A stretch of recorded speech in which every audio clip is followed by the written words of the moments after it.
Thank you, Shane. I speak for all of us to express our gratitude for the opportunity to be here and do this. I am honored to be among these guys. I'm also honored to be among you. I consider them my friends. I consider you my friends potentially, and I see many of my friends there. Ultimately, I think democracy is about friendship. It's about how we treat each other personally, as well as how we treat each other publicly, civically, as we work together to organize our lives that we live together. The thing is, individuals influence each other, and they can make changes, positive or negative, in response to those influences. To do that requires us to do it well. It requires us to learn values and practice actions that sustain the kinds of relationships that help people stay together. So what does this have to do with jazz? Watch. Don't just listen, watch. As Marcus once told me, jazz music proposes that people can live honestly and harmoniously together despite their differences. You'll see and hear today how making this music, just like living well together, requires of all of us equality and sacrifice.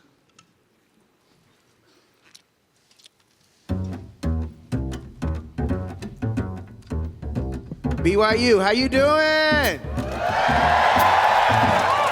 My name is ALPHONSO HORNE. I am the professor of jazz trumpet at Michigan State University. I'm originally from Jacksonville, Florida.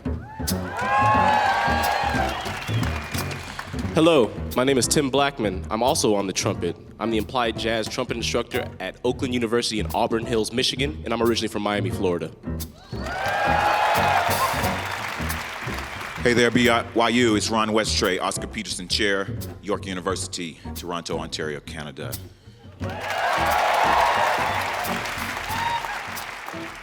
Hello, BYU. My name is Jason Marsalis. I'm from New Orleans, Louisiana, and I'll be on the drums today. Hello, my name is Rodney Jordan. I'm professor of jazz studies at Florida State University, and I play the bass. Hello, everybody. My name is Stephen Riley, and I'm from Greenville, North Carolina. I'm playing tenor saxophone. Thank you. Tissa Khosla here on the baritone saxophone from Mumbai, India. Hello, my name is Joe Goldberg. I'm playing the alto saxophone and clarinet from Palm Bay, Florida. Hey BYU, I'm Ricardo Pascal from Croydon, England. I'm a saxophone instructor at Tulane University in New Orleans, Louisiana, and we are the modern jazz generation. Please join me in welcoming the genius of the modern piano, the J Master himself, Marcus Roberts.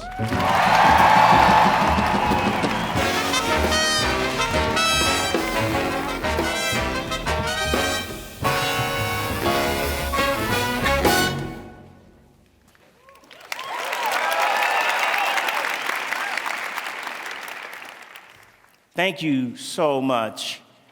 And good morning, everyone. Good morning. It's a great honor to be here at BYU for this Forum Assembly. And I'd like to thank Dr. John Rosenberg, his staff, and the entire BYU administration for making this possible. My name is Marcus Roberts, and I grew up in Jacksonville, Florida. Losing my sight at age 5 was my first awareness that life is not always fair. And it was the beginning of understanding that to thrive in this world, we must all depend on one another in some way. This band has grown from our shared experience of working and playing together and learning to get along with each other. But we've also learned to depend on and trust one another in order to create something greater together than any of us could have created alone. Now, from its very beginning, jazz music was a democratic art form, invented in the early 20th century by people just a few short decades out of slavery. These early musicians were fighting for access to democracy with pride and dignity. Through their music, they created a democratic structure for themselves, even though they were not able to participate fully in American democracy. Through the music, they created a system of equality that allowed everyone's voice to be heard and everyone's talent to shine. 400 years have passed since the first slaves from Africa landed in Virginia.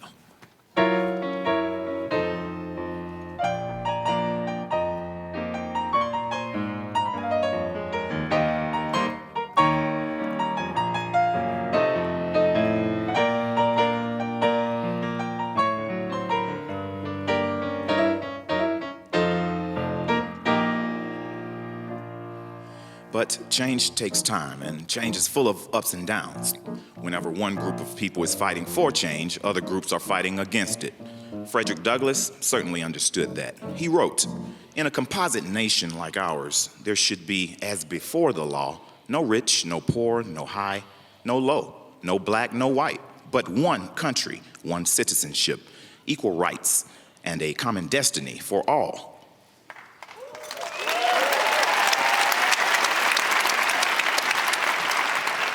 We're going to play a song for you now called The Intensity of Change.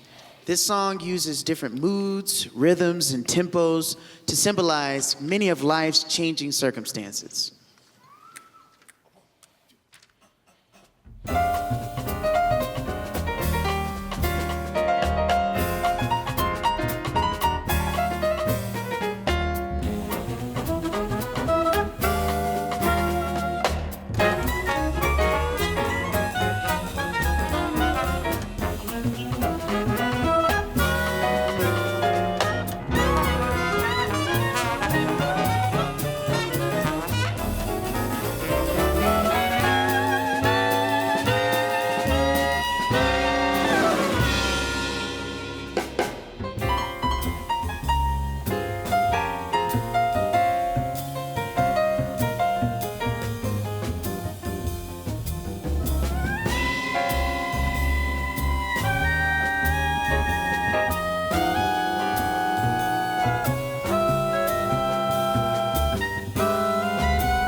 Thank you very much.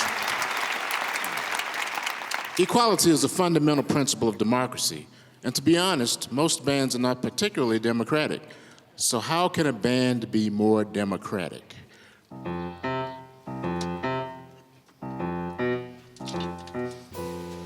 The answer is that we have to make room for each other to sound good. Before I joined the Marcus Roberts Trio, the power of that group amazed me, and that's because I was listening to the sounds of democracy in action. What I heard in that band was a fundamental equality and respect between the musicians, and I wanted to be a part of that.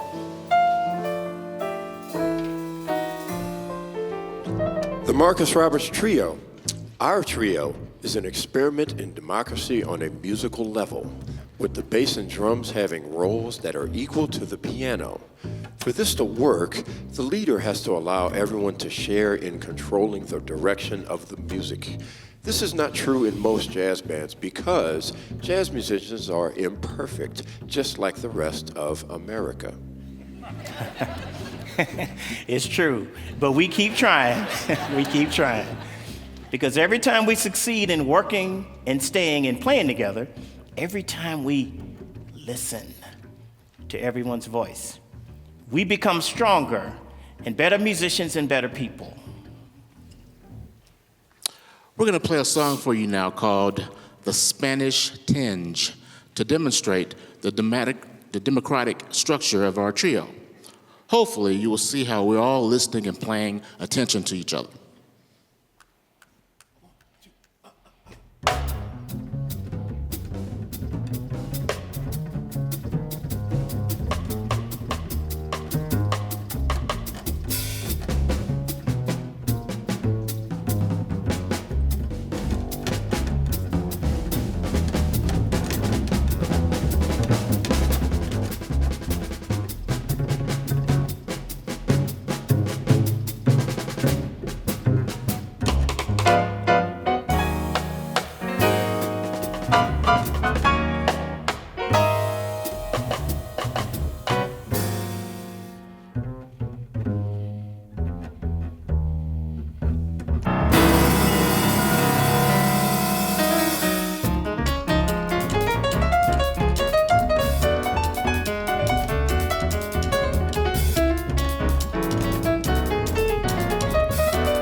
How about the Marcus Roberts Trio? Yeah.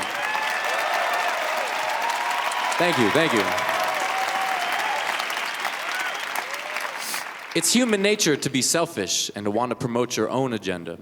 That's the opposite of what we've just seen and heard. One lesson from jazz is that it asks us, first of all, to respect one another. Another lesson I've learned from this band is that my voice is equally important. I've learned to value myself as much as other people.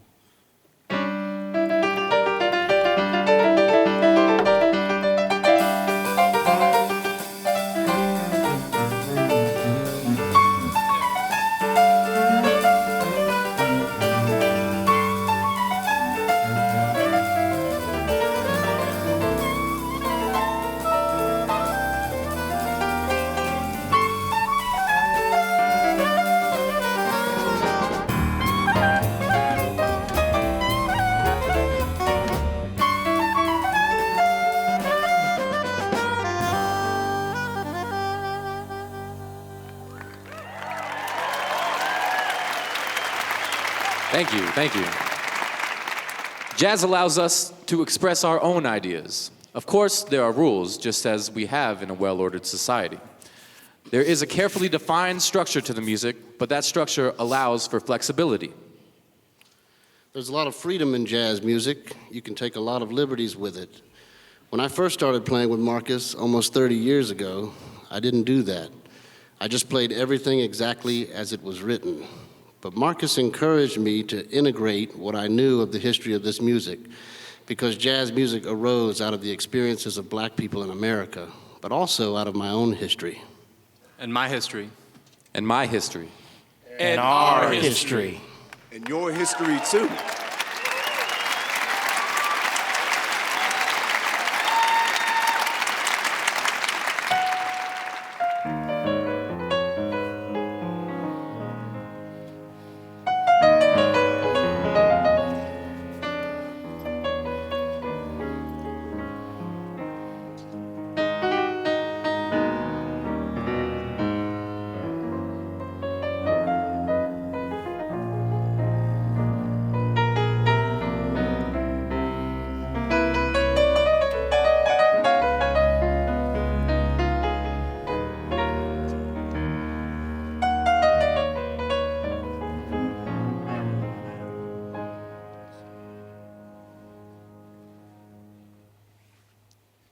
When people work and play together, conflict is a natural consequence, and it has to be resolved if they are going to stay together, work together, or make music together.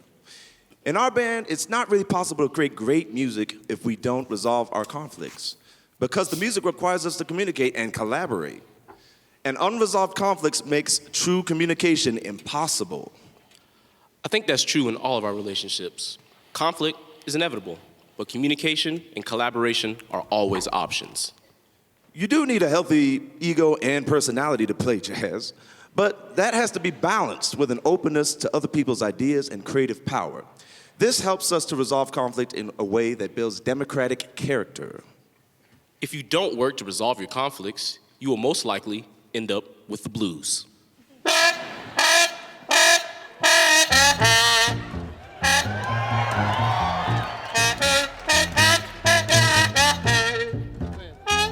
Yes, sir.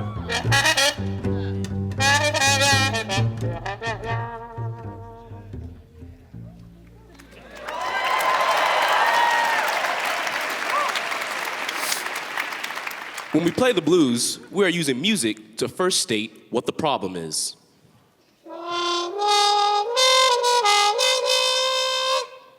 Then we say it again.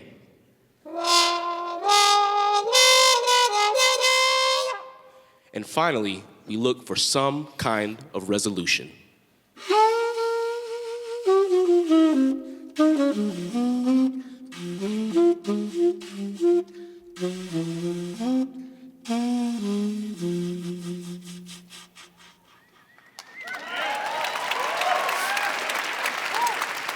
This is the same process we can use to handle conflict and difficulties in life. We talk about the problem, talk about it some more, then try to resolve it. Our greatest American composer, Duke Ellington, once said, "Problems are opportunities. I'll say that again. Problems are opportunities. And one way my mother taught me to cope with my disability was to always use adversity as a stepping stone to success. We're going to play a song for you now called Being Attacked by the Blues.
Thank you, thank you.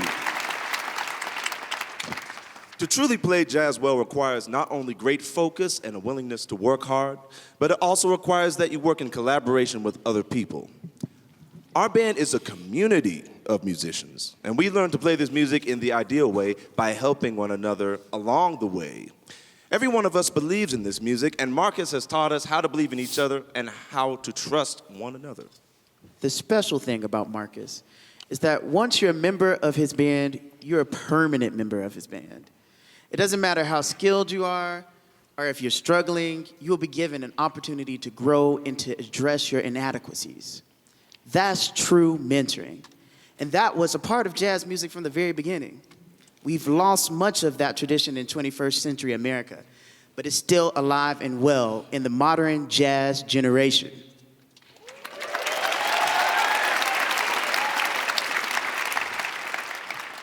And how do you like this band so far? How about a hand for the modern jazz generation?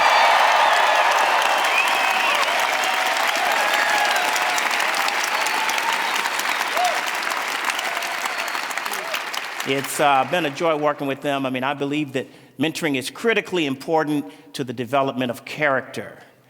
And character is developed not during times of comfort and convenience, but in times of adversity and conflict. This is a time in our history as a nation when we need more than ever to learn to work together as a group. We do this one person at a time, right? Okay? And this is real important for you guys to hear because you all are the next generation. So we all have a responsibility to serve as a mentor to others and to pass our supported knowledge on to the next generation, even the people under y'all, all right? Cool. The modern jazz generation has 3 generations of musicians. We're going to play a short version of a song for you called Athanatos Rhythmos. You will see how the different generations work together seamlessly to make room for one another to improvise, with each soloist coming in one person at a time.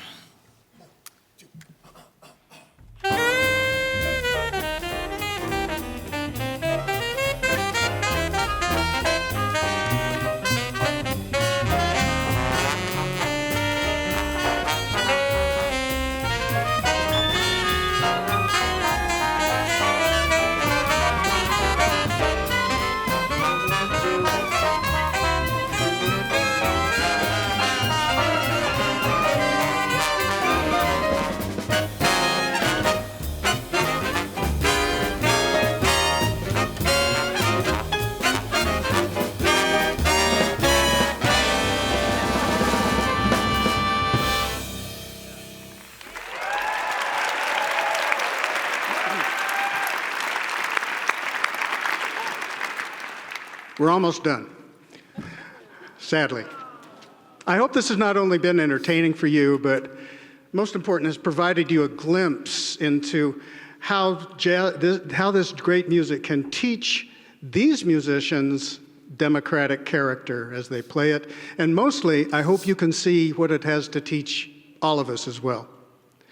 The lessons I take from today are these. Originally there were 4, I've added 1. The first lesson is, however great a band is, an audience can make it that much greater. And you did. Lessons, acknowledgement and acceptance of everyone's essential equality. Willingness to sacrifice elements of your own agenda. Commitment to resolving conflict through listening and communicating. Willingness to practice those principles as we mentor others. What it all comes down to is this: working together to develop and nourish democratic character will make each of us a better person than we ever could have imagined on our own.